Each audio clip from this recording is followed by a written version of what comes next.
সকালে বাগানে এসে এই দৃশ্য দেখতে পাবো ভাবিনি। দেখুন আমার স্ট্রবেরি গুয়াভাটাতে কতই না ফুল এসছে আর ফুল ফুটে গেছে। এই যে দেখতে পাচ্ছেন ছোট ছোট, এই যে দেখতে খুব সুন্দর লাগছে। আর প্রতিটা ডালে ডালে, প্রতিটা শাখায় শাখায় হয়েছে।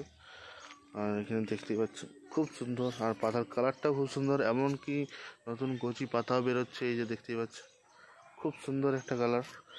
আর আশা করি এবছর এটার থেকে ফল পাবো, স্ট্রবেরি গুয়াভা, মানে স্ট্রবেরি যে পেয়ারা হয়।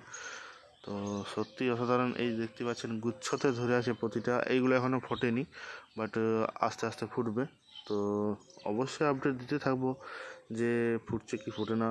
আপনারা অবশ্যই বাগানে এরকম একটা গাছ লাগাতে পারেন, টবেও লাগাতে পারেন বা কেডিতে, গ্রো ব্যাগে, আপনার যে কোনো কিছু, ড্রামে হোক।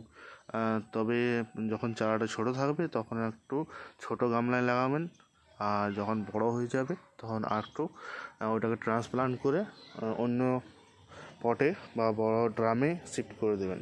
তাহলে আর টেনশন কোনো থাকবে না। এই যে দেখতে পাচ্ছেন এধারেও হয়েছে, এখানেও হয়েছে প্রচুর।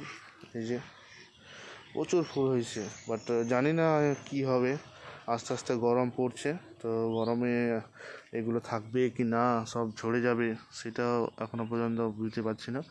বাট সকাল দিকে ঠান্ডা লাগছে আর দুপুর দিকে প্রচুর গরম লাগছে। তো দেখা যাক কি হয়। তো এই পর্যন্ত ভিডিওটা ছিল। যদি ভালো লাগে অবশ্যই লাইক করবেন। আরও আপডেট অনেক কিছু আসবে, আস্তে আস্তে ভিডিও অনেক কিছু আসবে। তো ভালো থাকবেন, সুস্থ থাকবেন।